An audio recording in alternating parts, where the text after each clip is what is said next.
Selamat malam sejahtera, Shalom Ibu Bapak, Saudara-saudara Jemaat GPB sejahtera di DKI Jakarta yang diberkati Tuhan. Salam sehat semua. Mari membaca Alkitab. Pembacaan Alkitab kita malam hari ini terambil dalam kitab 2 Samuel pasalnya yang ke-11 dan 12. Kita siapkan Alkitab kita, mari kita satu di dalam doa. Terpujilah Engkau Allah yang begitu baik dan besar kasih setianya dalam hidup kami. Langkah demi langkah sudah kami lewati, khususnya di bulan November ini. Kini kami berada di akhir bulan November. Kami bersyukur karena Tuhan selalu memberkati. Demikian juga langkah kami dari pagi hari hingga malam ini. Terima kasih Tuhan. Sebelum kami memasuki tidur malam kami ingin membaca Alkitab. Karuniakan kepada kami semua bimbingan Roh Kudus-Mu yang menguatkan tubuh kami dan yang membuat kami semua fokus dalam pembacaan Alkitab. Kami serahkan seluruh kehidupan kami dan doa syukur kami malam ini dalam nama Yesus Kristus, firman yang hidup. Amin.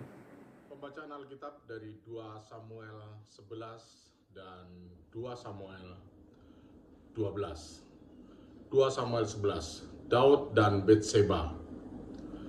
Pada pergantian tahun, pada waktu raja-raja biasanya maju berperang, maka Daud menyuruh Yoab maju beserta orang-orangnya dan seluruh orang Israel. Mereka memusnahkan Bani Amon dan mengepung kota Raba, sedang Daud sendiri tinggal di Yerusalem. Sekali peristiwa pada waktu petang ketika Daud bangun dari tempat pembaringannya, lalu berjalan-jalan di atas sotoh istana. Tampak kepadanya dari atas sotoh itu seorang perempuan sedang mandi. Perempuan itu sangat elok rupanya. Lalu Daud menyuruh orang bertanya tentang perempuan itu, dan orang berkata, itu adalah Betseba binti Eliam, istri Uria orang Het itu. Sesudah itu Daud menyuruh orang mengambil dia. Perempuan itu datang kepadanya, lalu Daud tidur dengan dia. Perempuan itu baru selesai membersihkan diri dari kenajisannya. Kemudian pulanglah perempuan itu ke rumahnya. Lalu mengandunglah perempuan itu dan disuruhnya orang memberitahukan kepada Daud demikian, aku mengandung. Lalu Daud menyuruh orang kepada Yoab mengatakan, suruhlah Uria orang Het itu datang kepadaku. Maka Yoab menyuruh Uria menghadap Daud.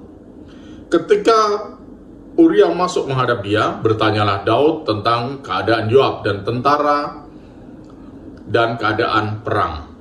Kemudian berkatalah Daud kepada Uria, pergilah ke rumahmu dan basuhlah kakimu.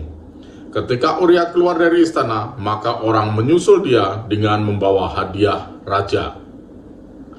Tetapi Uria membaringkan diri di depan pintu istana bersama-sama hamba tuannya dan tidak pergi ke rumahnya. Diberitakan kepada Daud demikian, Uria tidak pergi ke rumahnya.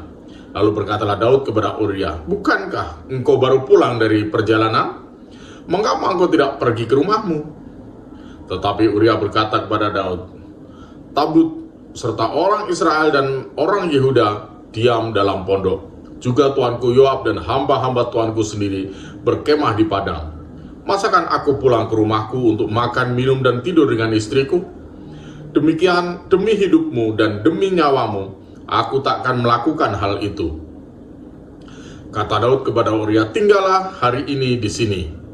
Besok aku akan melepas engkau pergi. Jadi Uria tinggal di Yerusalem pada hari itu. Keesokan harinya, Daud memanggil dia untuk makan dan minum dengan dia. Dan Daud membuatnya mabuk. Pada waktu malam keluarlah Uria untuk berbaring tidur di tempat tidurnya bersama-sama hamba-hamba tuannya. Ia tidak pergi ke rumahnya. Paginya Daud menulis surat kepada Yoab dan mengirimkannya dengan perantaraan Uria. Ditulisnya dalam surat itu demikian, tempatkanlah Uria di barisan depan dalam pertempuran yang paling hebat. Kemudian kamu mengundurkan diri daripadanya supaya ia terbunuh mati. Pada waktu Yoab mengepung kota Raba, ia menyuruh Uria pergi ke tempat yang diketahuinya ada lawan yang gagah perkasa. Ketika orang-orang itu keluar menyerang dan berperang melawan Yoab, Maka gugurlah beberapa orang dari tentara dari anak buah Daud, juga Uria orang Het itu mati. Kemudian Yoab menyuruh orang memberitahukan kepada Daud jalannya pertempuran itu. Ia memerintahkan kepada suruhan itu demikian: jika engkau sudah selesai mengabarkan jalannya pertempuran itu kepada raja, dan jika raja menjadi geram dan berkata kepadamu, mengapa kamu demikian dekat ke kota itu untuk berperang? Tidakkah kamu tahu bahwa orang akan memanah dari atas tembok? Siapakah yang akan menewaskan Abimelek bin Yerubeset? Bukankah seorang perempuan menimpakan batu kilangan kepadanya dari atas tembok, sehingga ia mati di Tebes? Mengapa kamu demikian ke tembok itu? Maka haruslah engkau berkata, juga hambamu Uria orang Het itu sudah mati. Lalu pergilah suruhan itu, dan sesampainya ia memberitahukan kepada Daud segala yang diperintahkan Yoab kepadanya. Suruhan itu berkata kepada Daud, orang-orang itu lebih kuat daripada kami dan keluar menyerang kami di padang. Tetapi kami mendesak mereka kembali sampai ke lubang pintu gerbang. Pada waktu itu pemanah-pemanah menembak kepada hamba-hambamu dari atas tembok, sehingga beberapa dari hamba raja mati. Juga hambamu Uria orang Het itu sudah mati. Kemudian berkatalah Daud kepada suruhan itu, beginilah, kau katakan kepada Yoab, janganlah sebal hatimu karena perkara ini, sebab sudah biasa pedang makan orang ini atau orang itu.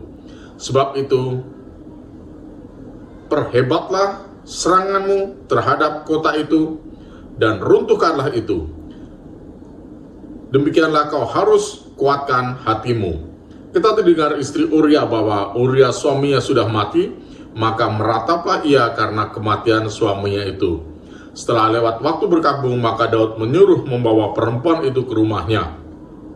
Perempuan itu menjadi istrinya dan melahirkan seorang anak laki-laki baginya. Tetapi hal yang telah dilakukan Daud itu adalah jahat di mata Tuhan. 2 Samuel 12. Natan memperingatkan Daud sehingga Daud menyesal. Tuhan mengutus Natan kepada Daud. Ia datang kepada Daud dan berkata kepadanya, ada 2 orang dalam satu kota, yang seorang kaya dan yang lain miskin. Si kaya mempunyai sangat banyak kambing domba dan lembu sapi.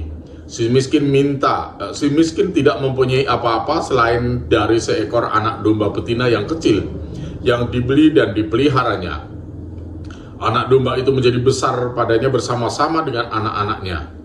Makan dari suapannya dan minum dari pialanya dan tidur di bangkuannya. Seperti seorang anak perempuan baginya. Pada suatu waktu orang kaya itu mendapat tamu, dan ia merasa sayang mengambil seekor dari kambing dombanya atau lembunya untuk memasaknya bagi pengembara yang datang kepadanya itu. Jadi ia mengambil anak domba betina kepunyaan si miskin itu dan memasaknya bagi orang yang datang kepadanya itu. Lalu Daud menjadi sangat marah karena orang itu, dan ia berkata kepada Natan, demi Tuhan yang hidup, orang yang melakukan itu harus dihukum mati, dan anak domba betina itu harus dibayar gantinya 4 kali lipat, karena ia telah melakukan hal itu dan oleh karena ia tidak kenal belas kasihan. Kemudian berkatalah Natan kepada Daud, engkaulah orang itu. Beginilah firman Tuhan, Allah Israel. Akulah yang mengurapi engkau menjadi raja atas Israel, dan akulah yang melepaskan engkau dari tangan Saul. Telah kuberikan isi rumah tuanmu kepadamu, dan istri-istri tuanmu ke dalam pangkuanmu.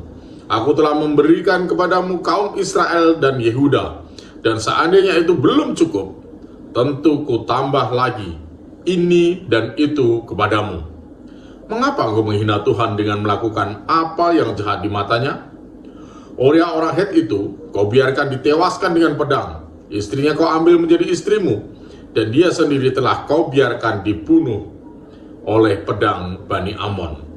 Oleh sebab itu, pedang tidak akan menyingkir dari keturunanmu sampai selamanya, karena engkau telah menghina aku dan mengambil istri Uria orang Het itu untuk menjadi istrimu. Beginilah firman Tuhan, bahwasanya malapetaka akan kutimpakan ke atasmu yang datang dari kaum keluargamu sendiri. Aku akan mengambil istri-istrimu di depan matamu dan memberikannya kepada orang lain. Orang itu akan tidur dengan istri-istrimu di siang hari. Sebab engkau telah melakukannya secara tersembunyi, tetapi aku akan melakukan hal itu di depan seluruh Israel secara terang-terangan.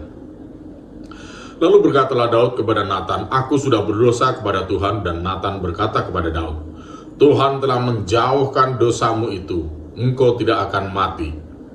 Walaupun demikian, karena engkau dengan perbuatan ini telah sangat menista Tuhan, pastilah anak yang lahir bagimu itu akan mati. Kemudian pergilah Natan ke rumahnya, dan Tuhan menulahi anak yang dilahirkan bekas istri Uria bagi Daud sehingga sakit. Lalu Daud memohon kepada Allah oleh karena anak itu. Dia berpuasa dengan tekun, dan apabila ia masuk ke dalam semalam-malaman itu ia berbaring di tanah. Maka datanglah kepadanya para tua-tua yang di rumahnya untuk meminta ia bangun dari lantai, tetapi ia tidak mau. Juga ia tidak makan bersama-sama dengan mereka. Pada hari yang ketujuh, matilah anak itu, dan pegawai-pegawai Daud takut memberitahukan kepadanya bahwa anak itu sudah mati. Sebab mereka berkata, ketika anak itu masih hidup, kita telah berbicara kepadanya, tetapi ia tidak menghiraukan perkataan kita. Bagaimana kita dapat mengatakan kepadanya anak itu sudah mati? Jangan-jangan ia mencelakakan diri. Ketika Daud melihat bahwa pegawai-pegawainya berbisik-bisik, mengertilah ia bahwa anak itu sudah mati. Lalu Daud bertanya kepada pegawai-pegawainya, sudah matikah anak itu? Jawab mereka, sudah. Lalu Daud bangun dari lantai, ia mandi badan berurap dan bertukar pakaian, ia masuk ke dalam rumah Tuhan dan sujud menyembah. Sesudah itu pulanglah ia ke rumahnya, dan atas permintaannya dihidangkan kepadanya roti, lalu ia makan. Berkatalah pegawai-pegawainya kepadanya, apakah artinya hal yang kau perbuat ini? Oleh karena anak yang masih hidup itu, engkau berpuasa dan menangis, tetapi sesudah anak itu mati, engkau bangun dan makan. Jawabnya, selagi anak itu hidup, aku berpuasa dan menangis karena pikirku, siapa tahu Tuhan mengasihi aku sehingga anak itu tetap hidup. Tetapi sekarang ia sudah mati. Mengapa aku harus berpuasa? Dapatkah aku mengembalikannya lagi? Aku akan pergi kepadanya, tetapi ia tidak akan kembali kepadaku.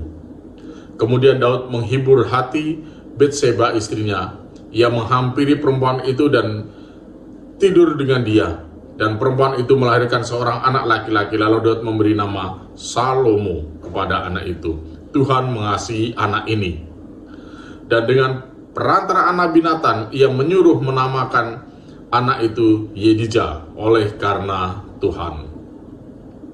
Perang melawan Bani Amor berakhir.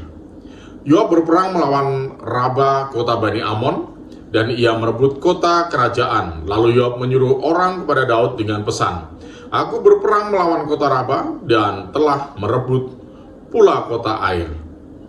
Oleh sebab itu, kumpulkanlah sisa tentara, kepunglah kota itu dan rebutlah, supaya jangan aku yang merebut kota itu, dan jangan namaku menjadi juga nama kota itu. Sesudah itu Daud mengumpulkan seluruh tentara, ia berangkat ke kota Raba dan berperang melawannya lalu merebutnya. Ia mengambil mahkota dari kepala raja mereka, beratnya setalenta emas, bertatakan sebuah batu permata yang mahal, dan itu dikenakan pada kepala Daud. Juga diangkutnya banyak sekali jarahan dari kota itu. Penduduk kota itu diangkutnya dan dipaksanya bekerja dengan gergaji, pengerek besi, dan kapak. Juga diperkerjakannya mereka di tempat pembuatan batu bata. Demikian juga diperlakukan Daud segala kota Bani Amon. Sesudah itu pulanglah Daud dengan seluruh tentara Yerusalem. Demikianlah pembacaan Alkitab. Mari kita berdoa. Bapa di surga, kami mengucap syukur untuk semua karunia Tuhan di malam hari ini. Saatnya kami semua akan memasuki tidur malam kami. Tuhan, Engkau lindungi kami semua, Engkau menjaga kami semua dalam istirahat kami malam ini. Sehingga dengan tuntunan dan perlindungan Tuhan, kami dapat tidur dengan baik. Besok pagi kami boleh bangun kembali untuk kami kembali beraktivitas sesuai dengan panggilan dan pengutusan Tuhan. Terima kasih Bapa di sorga, kami menyerahkan semua seluruh kehidupan jemaat GPIB Sejahtera di DKI Jakarta, tiap keluarga, tiap pribadi. Terima kasih Tuhan untuk semua berkat-Mu. Kami serahkan doa malam kami hari ini dalam tangan kasih setia Tuhan Yesus Kristus yang adalah Tuhan dan Juru Selamat kami yang hidup. Amin. Selamat malam, selamat beristirahat. Tuhan memberkati saudara.